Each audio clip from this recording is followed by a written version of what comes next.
You're gonna need a bigger boat. So simple. I am Iron Man. This is a tasty burger. Welcome to the In Session Film Podcast. Well, welcome to this podcast review for February 13th, 2023. I am JD Duran, and for those familiar with our show, you will see another face that is not Brendan, Ryan, or Jay.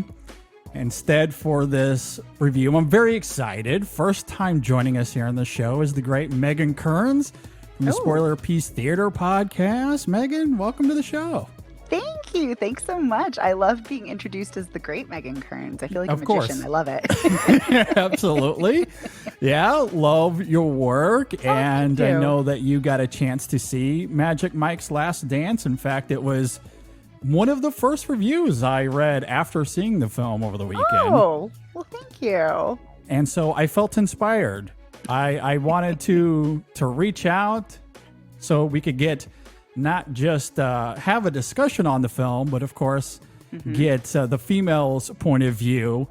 And, you know, and given the film and what it's trying to do, that felt appropriate than just having two straight white guys talk about this movie. So, so I really appreciate you being here. We'll just get one of those this time.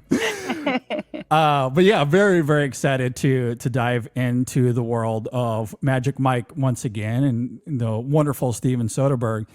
Before we get to Last Dance specifically, though, I want to get a little bit of context from you on your experience with perhaps Soderbergh himself and specifically the Magic Mike universe, the Magic Mike CU. What is your experience with the Magic Mike movies? So I've seen all of them. I had seen the first film when it came out initially in the theater, and then I missed Magic Mike XXL because the first one I enjoyed, but it didn't blow me away, so I kind of missed it. But I did watch it in preparation, and I rewatched the first one all in preparation for seeing the third one, so I would be prepped and ready to go. All right. Yeah, I'm a little similar to that as well. But maybe a little bit reversed. I saw Magic Mike not right when it first came out, but maybe a few months later. So it was shortly after. It was within, the year it was released.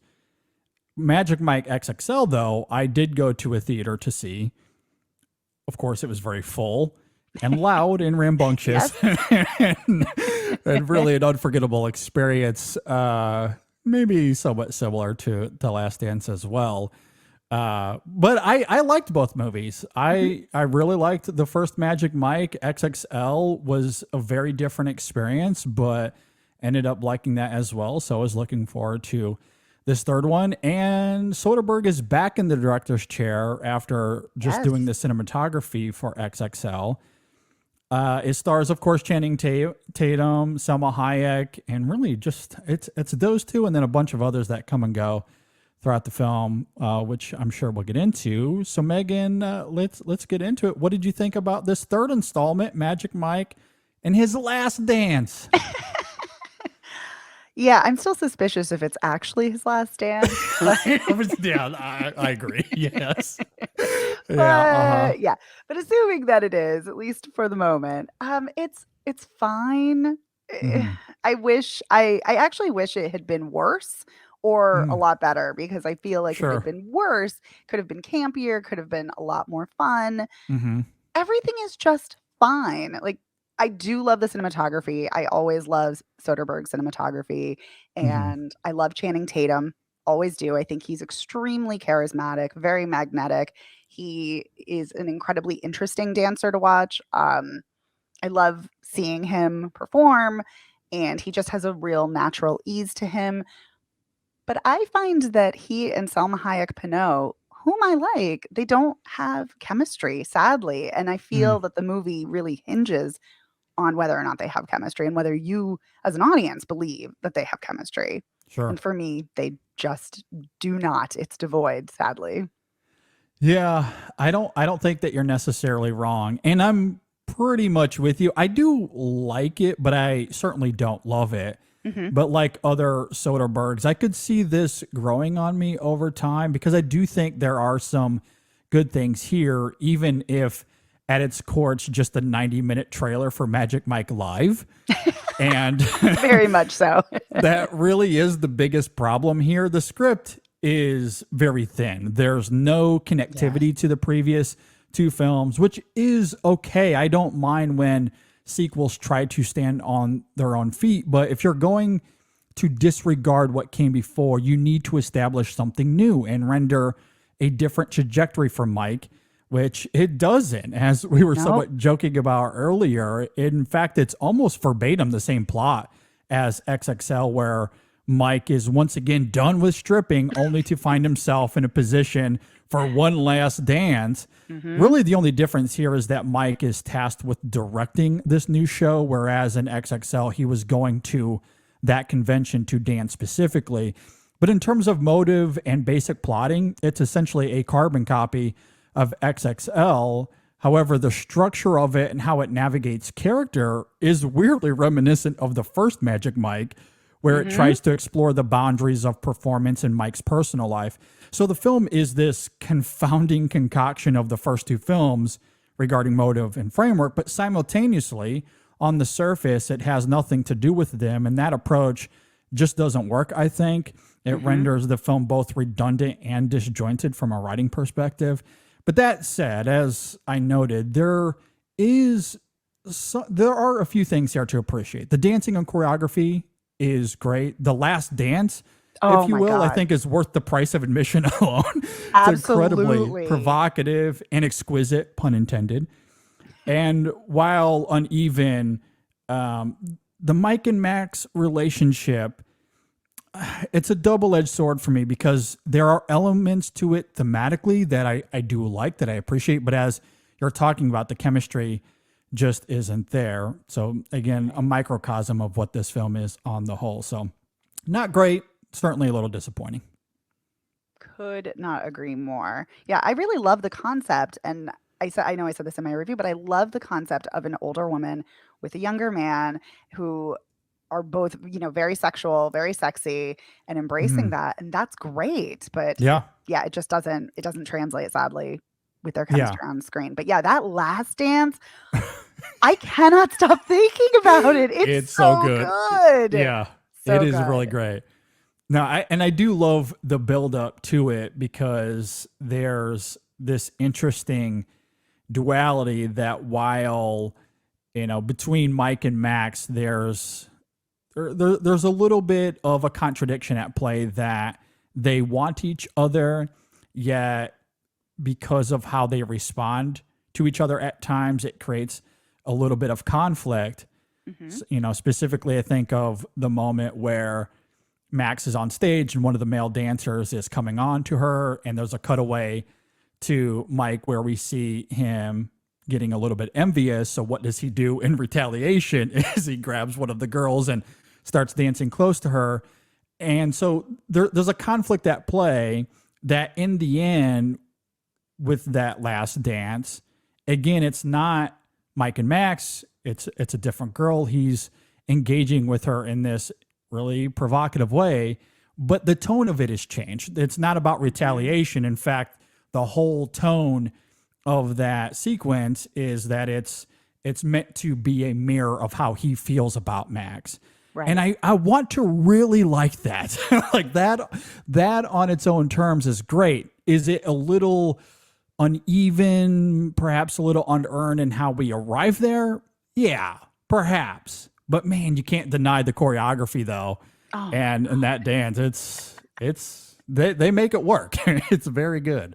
Yeah. I was reading about the choreography of that, and because it's the same two choreographers throughout the entire trilogy, and they said that they were practicing in a garage on a tarp with like throwing buckets of water as they're sliding around. Yeah. Kudos to you, because that final dance, it's just stunning. It's jaw-dropping. I loved it. And the dance sequences are and were my favorite components across the three films. So I am really glad that it leans into the dance choreography so heavily in this one. I agree. We do get a lot of dancing And this is where, again, it's that concoction of the first two films, because Magic Mike XXL had no plot, really. It was this aimless journey that was all about the camaraderie of our central group, and the film was better for it. And this film tries to have that a little bit, but it also wants the traditional storytelling within Soderbergh's style, anyway, of what we got in the first Magic Mike. It's trying to do both. I don't think it works. It certainly is a disservice to this film. But when the film is emphasizing that choreography, I mean, there's really no denying not just the movement of it, but the visual allure as well. And it is really great. And I guess I don't want to give too much away for those that haven't seen it, but The Last Dance does involve tarp and water in ways that I don't know if I've ever seen before. I mean, maybe other films have depicted this. I don't know, but I can't recall. It's very reminiscent, of course, of Gene Kelly and Singing in the Rain, but yet not. But yet not at all. Yes. And because when I'm watching it, logically you can make that connection, because sure, there's dancing in the rain, obviously, but they're nothing alike in their movements, in the choreography, in what's happening, in the kineticism. So it really does feel like its own scene, its own It does. art. No, I agree. And really, I feel like I could spend the rest of this review just talking about that scene, because it's, it's the best thing about it. But yeah, I mean, the movement of it, the sliding, the flexibility at play, I can't even fathom what that was like. But yeah, man, they certainly do make it work. You talked earlier about the chemistry of Salma Hayek and Channing Tatum. Did anything about that relationship, aside from, like, if we remove the chemistry element, just from a writing perspective or a performance individually perspective, did anything about that work for you here? Yes, actually, in the beginning, when he's giving her the very extended lap dance in one of the early scenes of the film, I love that he asks if he can have her touch him. I love the nod to consent. Consent is critical, and I loved that. And that felt like there was a real maturity there and a sensitivity. And I loved that. And it also reminded me, not necessarily from a consent standpoint, but one of my favorite, if not my favorite, Soderbergh films is Out of Sight, which I think is an incredibly sexy film. And it had that same level of maturity, even though it was completely different characters in a completely different situation. So I really loved that. And I did love that they, even if it didn't work for me, even if it didn't feel believable, I loved that they were trying to capture this sense of comfort with each other and of being around each other and talking very easily. It just, while it didn't work, I liked it intellectually and logically, but just not in its execution, of course. Yeah, I'm certainly right there with you. The consent component of it is really compelling, and honestly a theme that plays throughout. I mean, there's a whole choreographed number here called Permission. Yes. And it's all about the dancer approaching these women, again, provocatively, but doing it in a way that, it's odd to hear this term, but to do it in a way that is honoring. We're not trying to do anything that would provoke them to be uncomfortable in any sort of way. And of course, the women certainly do respond to that. In fact, it's very compelling to see how they respond to it. It's really great. And so, yeah, the film does have this feminist mindset to it that I think is really great, especially when you couple that with this desire, this idea of finding ecstasy again. That's an element of this film that is fascinating, not just from Max's point of view, although the film emphasizes that, but even from Mike's point of view, because we find him in, a similar spot to the first two films. Again, some of the redundancy of this film in terms of motive, but for him, it's all about finding some closure regarding his past and this lifestyle. And he's able to find that by offering up ecstasy to this stranger that was in dire need of it. Yes. And so it's interesting how they're able to find closure and romance in the ways that they're able to. Again, execution, it's uneven, but that idea I did find interesting here.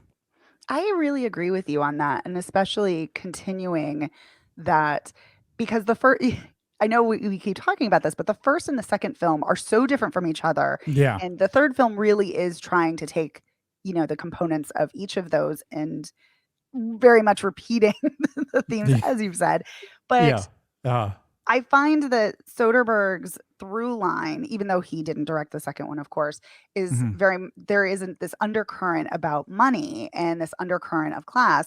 And stripping is arguably not sex work, although some would consider it adjacent to or a part of it. But what I really appreciate about this is that there is such a stigma around sex work and exotic dancing and stripping. And it's very clear that Mike is very ashamed of it, especially in the first film when he's like, no, I want to make furniture. No, I'm a businessman. I'm not a dancer. That's not me. I'm not Magic Mike. And he really tries to disassociate himself from that, which he embraces in the second one, of course. But he's doing that again in the third one where he's like, no, I don't do that anymore. But what I find refreshing about it is that he's accepting his past without shame, which is great. He shouldn't be ashamed of it. And Max is also very respectful of him and of it. She never shames him, never demeans him, never is like, well, you're just a dancer, anything like that. She really believes in him and he believes in her. And they both, of course, say that explicitly. But that's really refreshing too, that they both fully believe in each other and in each other's capabilities. Absolutely. That is the driving force of how they find closure in this film. Really comes down to, it really has nothing to do with what they're doing, although it is some of it for the reasons you're talking about there in terms of acceptance, but it really comes down to belief. Just someone believing in you. That's what is perhaps the biggest driving wedge for Max, is that she's never, like, there's this through line throughout the film that she cannot ever finish anything she starts. And we come to find out that much of that is rooted in having no support around her. And similarly for Mike, he is having to move past, these societal lenses that make him feel ashamed. And it's her belief in him, choosing him to be the director of the show, which he wanted nothing to do with. He had no confidence in himself whatsoever, but she saw something. She saw this little spark that made her take this leap, to take this risk, and it's something that they both use to find belief in each other. And regardless of how we get from A to Z, again, that's why I started off my opening thoughts by saying, over time, this is a film that I think I could come around on, or at least I can look past its flaws and appreciate more because of how it's able to tackle those ideas here, which I really do like, especially when you consider them through the Soderbergh lens and how he shoots this movie, the composition, that patented color palette that he is, so known for using here. And then there's the choreography of it all, as we talked about earlier, the music, of course. So there is so much to appreciate about his craft and what he brings, that I still can't help but find myself thinking about this film and how effective it can be if you're able to look past those flaws. And admittedly, they are there, so I understand if some aren't able to get over that hurdle. But I think in time I might be able to, because I do really like that approach. Yeah, I definitely agree that there are things to like. And I think that's where my frustration lies, is that there are so many great elements here. I just wish it all came together in a more cohesive way. But, And to something you said a moment ago as well, from a writing perspective, I also wish the film found a different way to contrive this relationship, because the beginning of XXL, while yes, he does come to embrace the lifestyle a little bit more, and they go to this convention and they do the dance there. But the first act of XXL, which people might forget because it is eventually brazen by the end. But the whole thing for Mike in that film is that I'm done with this. Like I'm done. I want to do my business. I will do one more. I don't know if he ever used the word last dance in XXL, but that is that's more or less what happens, right? He's like, we'll go to convention, we'll do this one last time, one last bro trip, and then I'm done. That is the plot of that movie. For as little plot as there is. I guess that's really all there is. Yeah, that is all there is. That's all there is. And that's essentially the same motivation here. It's like, well, okay, one last one, which is why I'm also dubious to your point earlier. Is this really the last one? I don't know. Maybe not. Probably not. We'll see how the box office turns out is, I guess, the answer to that. But exactly. so, I mean, and that's where I guess some of my frustrations come in. I wish there was a little bit of a different workaround to get us from A to Z, but I still like what it's trying to do, even if it's just not all there. I also want to note that chemistry aside, because I don't necessarily disagree with you between Tatum and Hayek, but individually, I do like their performances. There's something about Channing Tatum and his ability to emote without dialogue that over this last decade is so good, especially in these movies. Yes. He's able to convey so much without saying anything at all.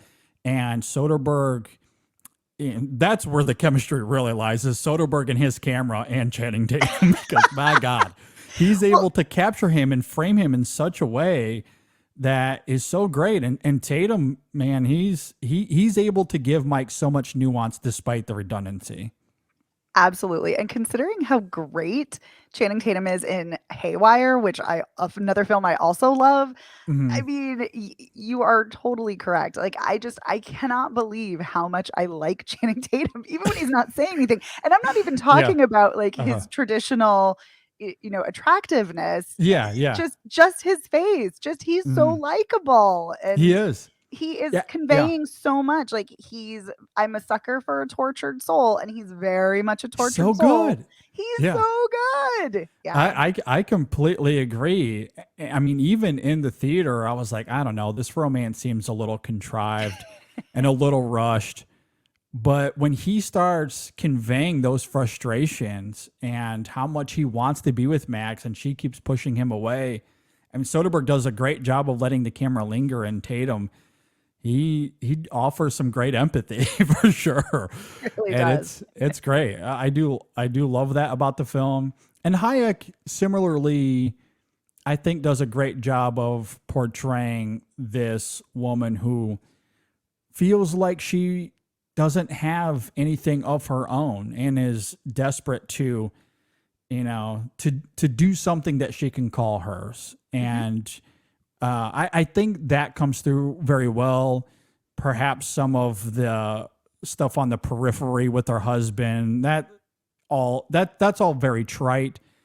But how she interacts with her daughter throughout the film, the driver / butler, not sure what his role is per se, but how that eventually crystallizes, I think, is poignant. And so by the end, I think she does such a great job of conveying how much this means to her, what she's willing to let go of, what she's willing to sacrifice, especially financially in terms of lifestyle, just to have this feeling of feeling fulfilled. And how that comes about, again, despite the execution of it. I think Hayek's performance taps into that enough here and does a good job. Yeah, I think I do really like her as a performer, and I think she does an okay job. But thinking about it more thematically and kind of digging more into it, for me, and I do agree that this film has the best of intentions. It has really great intentions. It really is trying to be fun, and it's trying to toe a feminist theme. Mhm. My issue is though is that for me it ends up coming off very superficial in that it's not really as feminist as it thinks it is because Sure. it ends up still ultimately revolving around men, still ultimately like the whole Isabel Ascendant play is that's being revamped and having male dancers in it to be more provocative. The Mhm. crux of the play originally is a woman deciding between her wealthy husband and her very kind and handsome lover. Not And obvious to what's happening in this film with her no, at all. no, it's so subtle you might miss it. Yeah, Yeah. exactly. Yeah, Yeah. and the woman in the film who's playing the woman in the play is like, "Oh, I hate this. I hate playing these period pieces. Why does she Yeah. have to choose it all?" And that's great. And I'm like, "Yes, yes, I like where this is going." But still ultimately it ends up being so superficial And she has to choose. She and is she has forced to to choose in the choose. end. She's Yeah. still choosing, and that's Yeah. what's frustrating to me. It's that okay, you're bringing in this very feminist sensibility. You're trying to do something deeper. You're trying to do something more, but yet ultimately, she still has to choose, and Yep. it doesn't work. So I Yeah. applaud its intention. I applaud what it aims for, but just it Yeah. yeah, it left me hollow in that regard. Absolutely. And I do think the script here is the weakest element of it. I'm not sure Completely. how much effort or time was put into it. Maybe it was one of those things where the studio just wanted to get this out. Because I feel like maybe I'm wrong because time since the pandemic is an enigma. I can't really keep up with it. But to me, it Who feels like they can? announced this last year and then it's also out now. Like it felt Right. like from announcement to release was probably less than a year. I'm probably wrong in that, but that's how it feels. So I don't know how much time was put into the script. Maybe not all that much. Maybe they didn't care, that certainly does come through in the final product because I agree with you. There is a hollowness to the ideas that we're talking about here. As much as I like them, and at times it is really strong, it is very good, but in other parts of it, maybe not so much. And I completely agree with you. That is a fascinating irony. I didn't really think about that too much until you brought it up there, but you're absolutely right that metaphor aside, in the end, she's not able to have her cake and eat it too, Mm-mm. even though the film is trying to present that as why can't that be the case? And then in the end, and maybe Soderbergh, and this does feel very Soderbergh now that we're talking about it out loud to me, that the reality of it, and perhaps this is the difference between reality and art, is that having your cake and eat it too isn't really an option for most people. Right. And so maybe that's what Soderbergh is trying to tap into, that yes, when it comes to the art, when it comes to this performance that they're trying to put on, how they're trying to subvert ideas from the stage play, maybe we can toy with that idea and have a discussion around it or dance around it in this specific case. But at the end of the day, when we're talking about real people and real relationships, that duality is mostly a facade. Right. Maybe that's what Soderbergh is going for, if I'm giving him credit, but maybe that's accidental or me just giving the film more credit than it deserves. I don't know. But knowing Soderbergh, it feels like that. Like it wouldn't surprise me if that was purposeful, Right. but I don't know. I don't know. Maybe I'm just giving him too much credit there. No, I actually don't think you are. I very much got the vibe that it is very much trying to make a commentary on commerce versus art, Yeah. especially piggybacking off of Magic Mike XXL Yeah. and in the beginning of this one too, Hmm. because Mike has his dream job. He has his business where he's making furniture. Isn't that great? That's what he wanted. That's what he aspired to Hmm. do. And Hmm. yet he's still not happy. He's still not satisfied. He's Hmm. struggling. And so I very much think there is an intentionality there that you're picking up on, which is great. I like I said, and I know I feel redundant now. I just wish it connected better. But I do think Yeah. it's there. And it's hard because I know some people didn't like the second one, but I know a lot of people who did because the second one is just so Hmm. fun and it's so kind of frivolous and Yeah. there's nothing really serious or important the way it is in the first film, where it's very heavy and very cynical and much more somber in the way it's portraying dancing and Mike's life. But this one, like I said, I think, and what like we've been saying, it's trying to have it both ways, where it's still fun, it's still channeling that, but it is making a commentary. So I don't think that you're giving the film too much credit. I definitely think those themes are there. Yeah, for sure. And again, as we keep talking about, a lot of this just comes, excuse me, a lot of this just comes down to execution. And by trying to have a concoction of both of the first two films, I do think it does a disservice. That's what's so compelling about XXL. It is not trying to be the first Magic Mike at all in any way. It simply wants to embrace what people, well, at least what perhaps a significant segment of the audience that walked out of the first Magic Mike disappointed because it was a Steven Soderbergh film and not a stripping film. Right. They pander to that audience much more at XXL, and it just becomes this fascinating film about camaraderie. That's really all that it is. And it has a lot more dancing, and it's really great in that way. This film certainly wants to do both. And perhaps part of my disappointment as well, and maybe this is unfair because I do really like the camaraderie at the core of XXL, but they bring in all these dancers here. Do we even learn their names? I don't even know if we learn their names. We don't know anything about them. They're just there as eye candy and nothing more. I at least appreciate that in XXL, we do get to know them. Yes. That they're not there just for eye candy. They're a part of this brotherhood, this group that is on this journey together. And it becomes a movie about all of them, not just Mike, but all of them together.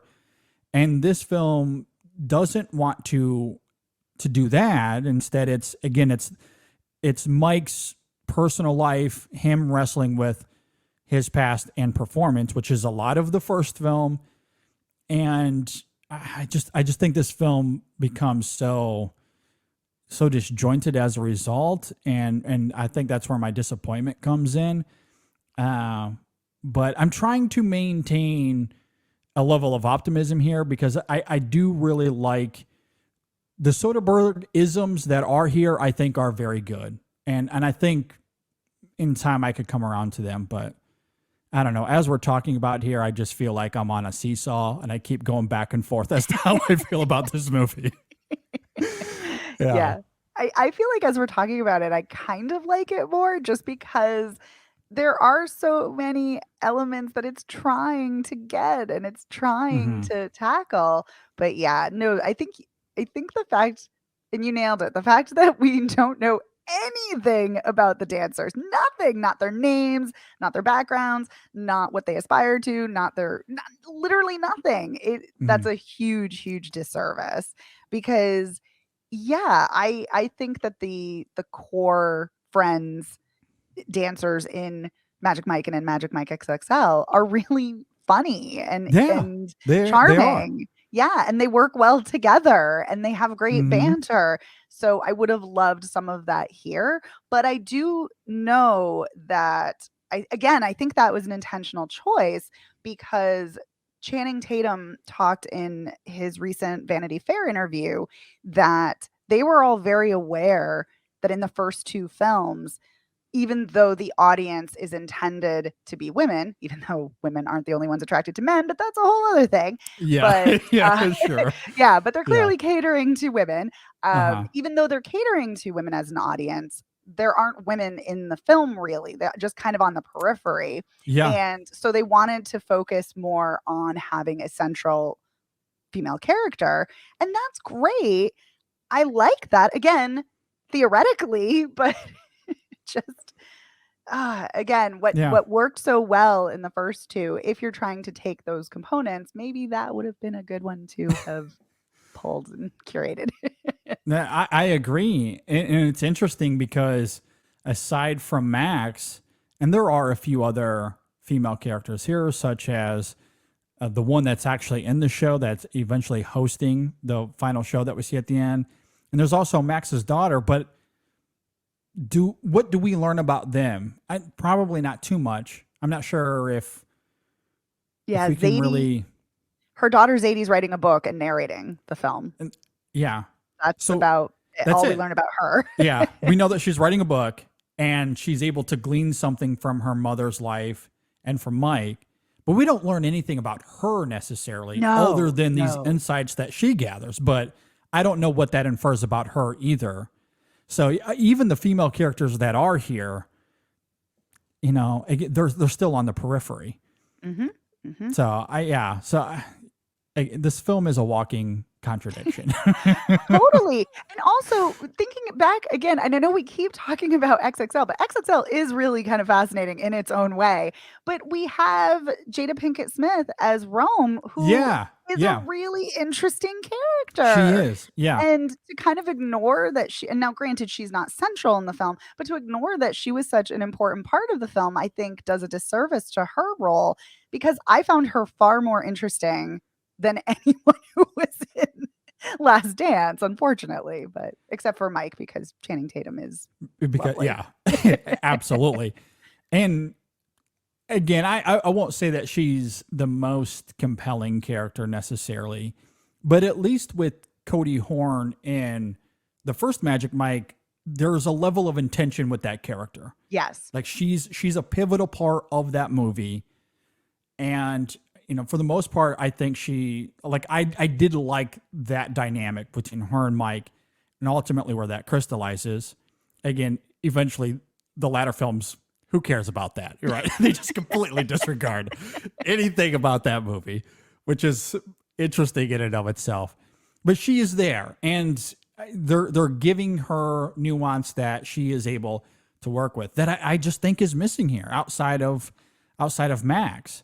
And even with Max, it's a little bit disjointed for all the reasons we're talking about. So ultimately a disappointment, but I guess I'll be curious to hear from others that have seen this movie. All right, let's get to final thoughts. Do you have any concluding thoughts here on Magic Mike's Last Dance? Just that I wish all of the film had been dancing and all of it had been as amazing as that rain sequence. So good. So good. I'm with you. The film, I think, either needed to commit to either being the first movie again or being the second movie again, or do something completely different. One of those options. But the approach here, I think, set it back from the beginning. But Tatum is still, he's a great screen presence. He's magnetic. Mm-hmm. I think he's very good here. He's, in terms of the traditional storytelling at play, he's the best part of it, I think.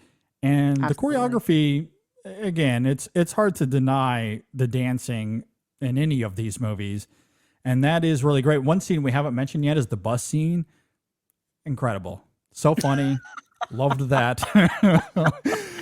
and again, I think it works because, you like in a microcosm, you can separate that from this narrative and it's still so captivating to watch. Mm-hmm. And it really does point back to why XXL was so great, because it's like, who needs plot here? Yeah. Like, don't try to overdo it. And if you're going to do it, at least Soderbergh commits to it in the first film. Absolutely. And so again, just having a foundation and knowing where you want to go really helps. But yeah, I did really like that sequence quite a bit. And I'm with you. I cannot say enough good things about the final dance at the end. I guess the last thing I'll say about it, the inclusion of the daughter and the levity there and covering her eyes or even walking her out at one point, I thought was really great. That is really great.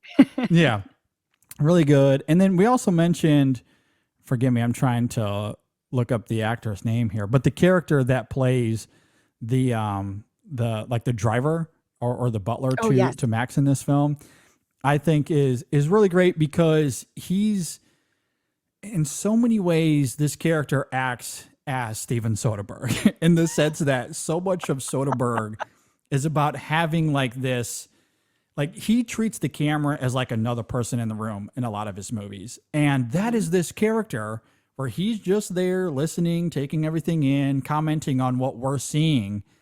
sometimes Soderbergh is very direct in that even, or and such as, for example, there's one moment where the camera is on him as he's literally listening to them in the back seat, or there's another moment where he's just outside the door, Yes, listening to with them the tea talk. tray listening. Yeah.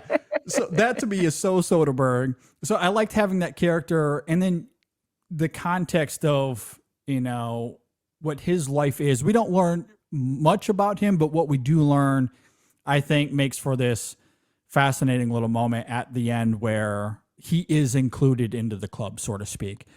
That I think is great. So there are some good things here. Over time, I think I'll come to appreciate this more as a Tatum Soderbergh vehicle, but it is really hard to deny the uneven flaws that this film has. So mild recommendation, I guess. I don't think anyone has to rush out to theaters to see this. If you just want to watch this in the comfort of your home, maybe that is the place. But I don't know, at the same time, watching this in a theater, given the choreography and the color palette and the cinematography here, maybe that's also, like, maybe you just want to watch provocative dancing on a big screen. Maybe that's the go-to. I don't know. Yeah, not mad at that. Yeah. I mean, Yeah, that who is a can be? spectacle in and of itself, and that's enjoyable. Yeah, absolutely. Oh, but what? Oh, sorry. Go ahead. Oh, I'm sorry. I was just gonna say I can't wait to see. Hopefully, Channing Tatum and Steven Soderbergh team up again because I really Yes. love what they do. So I would love to see I agree. more together. I agree. Even if it's outside the Magic Mike universe. Yeah, Just it doesn't have to be working Magic Mike. Yeah. Just every time they work together, I'm compelled. So yeah, I'm Yes. definitely with you on that for sure. We have a written review of this up at InSessionFilm.com that you can go and check out. I'll have thoughts at Letterboxd as well if you want to continue the conversation over there at letterboxd.com/InSessionFilm. Hit us up on social media, Facebook, Twitter, Instagram. We would love to know your thoughts, if you agree or disagree with any of our takes here. And as I noted at the beginning of this, Megan, you do have a really great review of this up as well. Tell us about it, and where can we find you on social media? Oh, thank you. Yeah, my review is at Edge Media Network, which is a queer website, and that's where I review written film reviews. I also do a weekly podcast at Spoilerpiece Theater where we spoil films. Yeah, and you can Yeah. you can follow me on social media. I'm on Twitter at OpinionS World and Instagram and Letterboxd at The OpinionS. Yeah, please go and check out her work. Really great stuff. Are you guys covering this over on your podcast at all? We did cover it. It's already up. It is All right. up. As soon as we're done here, I'm going to go check that out then. Curious to hear you guys talk further about it. Please go check out Megan's written review of it up as well. Really appreciate you being here, Megan. This was a lot of fun. Thanks so much for having me, JD. This was great. I loved it. Absolutely. Yeah, we'll definitely have to get you back. Either for the next Magic Mike, which at this rate might be in the next year or so, Right? or there's going to be lots of other stuff, but we'll definitely keep in touch. So really appreciate you. Thanks for listening, watching, everybody. We will see you all next time on the In Session Film Podcast. Go watch XXL. It's really great.